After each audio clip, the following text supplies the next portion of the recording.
The following program was produced by an independent community producer. The opinions expressed do not necessarily reflect those of the ECAT staff or board of directors.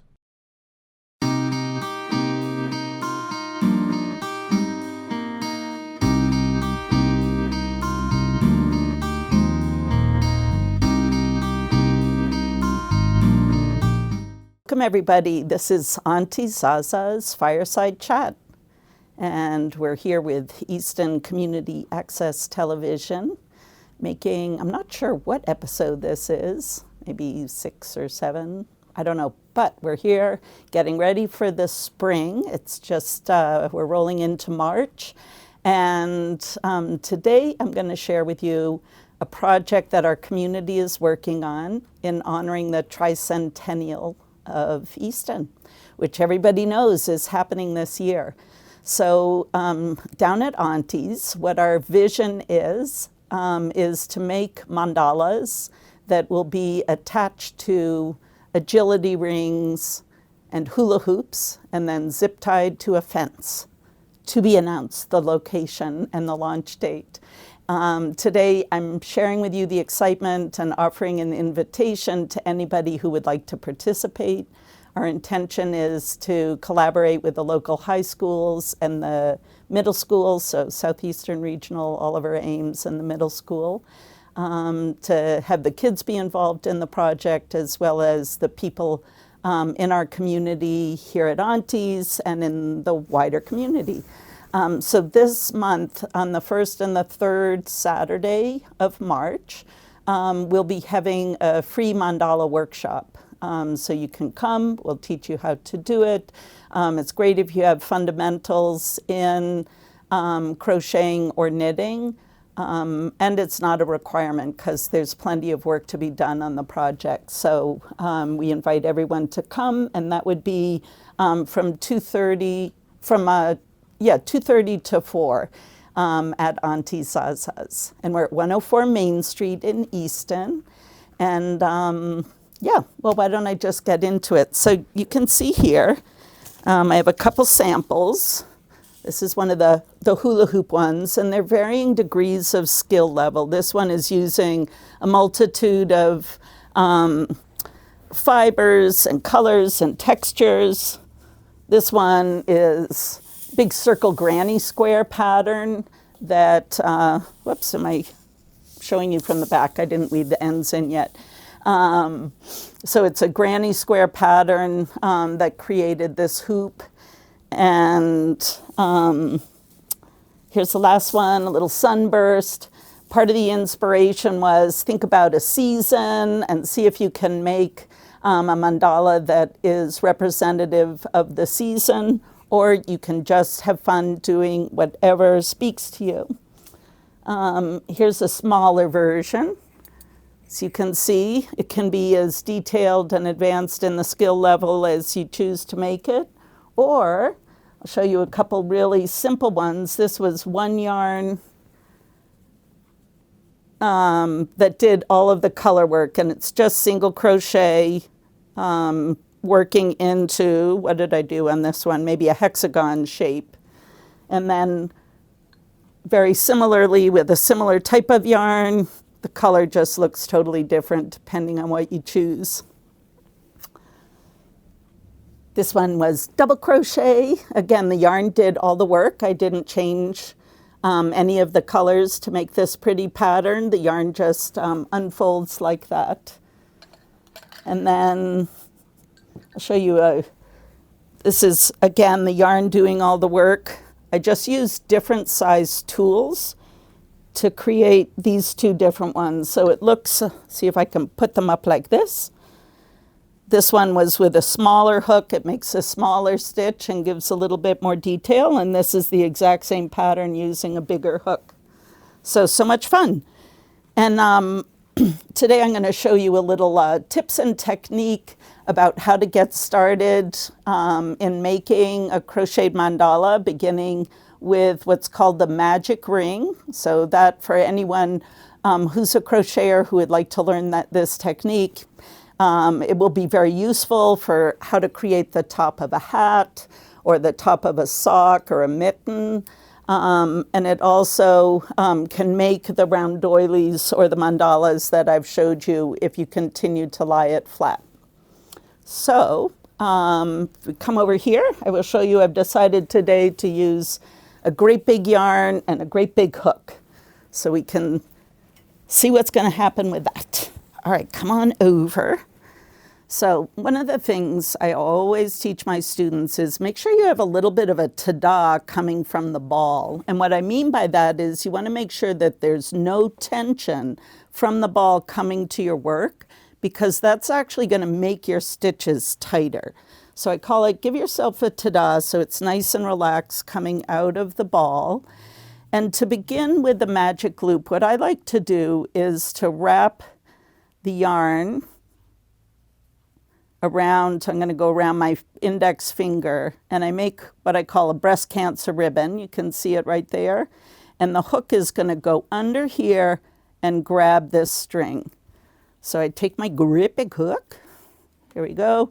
So I'm going to go underneath the loop, grab it, and come out, and that's going to make my slip knot.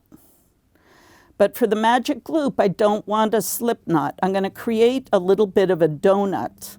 And it's a little awkward, it's a lot awkward, beginning to learn how to do this, because you're really creating something out of nothing. So you get into your slip knot position, and then you're going to be building your magic ring into this base right here.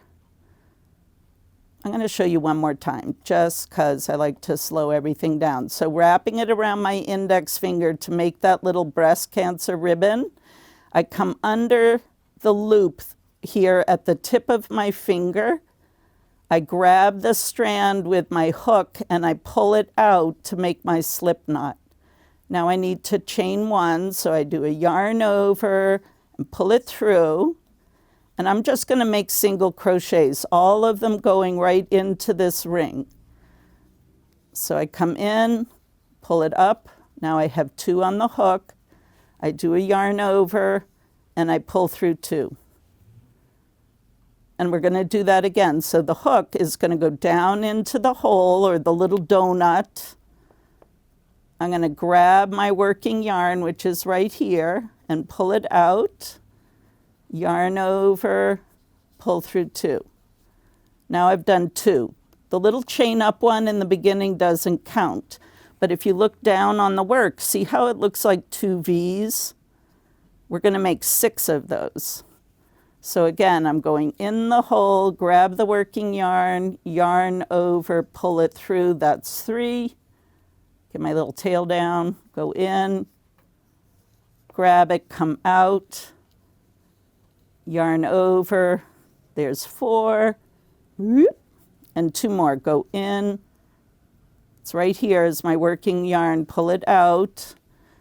I go yarn over the back like this, and it needs to go under his chin.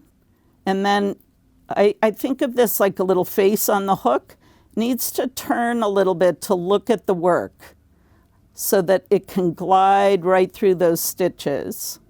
And one more in. So I stab it down in the ring, pull the strand up, do my yarn over. So if you bring it from the back to the front, or sometimes I think the back of his head comes down under the string, grab it, look at the work, and then slide it right through. And there you have 6. 1, 2, 3, 4, 5, 6. 6th one is coming out right here. Now I'm going to slide to join it right here, and I'm going to put 2 single crochets right into that first one. Pull it through, yarn over, pull it through, and I'm going to do another one right in. See how there's 2 little strands coming out of the hole? I want to go right back into that same hole because now I'm increasing. Increasing is 2 stitches right into the same hole. Now this one has 2. See how there's 2 little legs and 2 little legs? Then I come over to the next hole, right here where the V is. That's the hole right there, and I'm going to put 2 in that one. So stab it in, grab it, pull it out, 2 on the hook, yarn over, pull through 2, stab it in, grab it, pull it out, yarn over, pull through 2. Now I did 2 in that one. I'm going to do 2 into the next, and I'm going to do that all the way around. So I started with 6 stitches, and then I'm going to go up by increasing 2 into every stitch. The next row is going to be 12. So the first row is 6. That's a nice way to start a circle in crochet.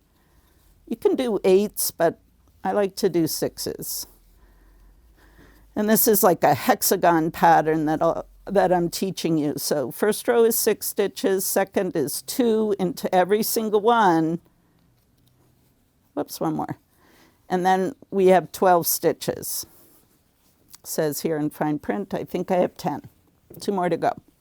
All right, so I'm going to do 1 into the first one, and then the next stitch is going to have 2, and then I'm going to follow through all the way around just like that. So I call it onesies. You do 1 single crochet, and then the next stitch you're going to do an increase, and in the pattern it will say 2 single crochets into the next stitch. And then you can see already this disc is beginning to take form. So it's a single crochet and then 2 singles into the next. And again, that's increasing 6 more stitches. So when we finish this round, we're going to have 18 stitches. Then when you get to the next row, you'll do a single, and then 2 into the third stitch. Single, single, 2 into the third stitch, and it will bring it up to 18. And you just keep increasing like that every row by 1 extra stitch. So each time you're going to add 1 more stitch before you do your increase. So then it would be, if you were on the next row, you would be doing 2 singles and then a double. 1, 2, and so forth. And that's the little lesson for today. Isn't that fun? And that's all that these are. I mean, these ones get into different patterns, but that's all that's happening on this. That's all that's happening. It's just growing and growing by 1 stitch, and it creates the beautiful hexagon at the end. So stay tuned for this spring, and it's called a yarn bomb, which is what knitters use when they're decorating public places with yarn. And we're excited to celebrate the tricentennial and to be part of the festivities, and hopefully make some corner of Easton just all the prettier with some fun yarn art. Look forward to seeing you. Oh, and you can find us on our website at auntieZazas.com. You can purchase yarn now through our website, and please stop by to our beautiful store. We'd be happy to get you started, and we offer loads of classes Wednesday to Saturday. We have youth classes on Wednesday and Thursday night, and or afternoon from 4 to 5. They're youth classes that happen throughout the day on Saturday, and they're beautiful adult classes that happen Wednesday to Saturday. So we look forward to seeing you. Thank you so much. Take care.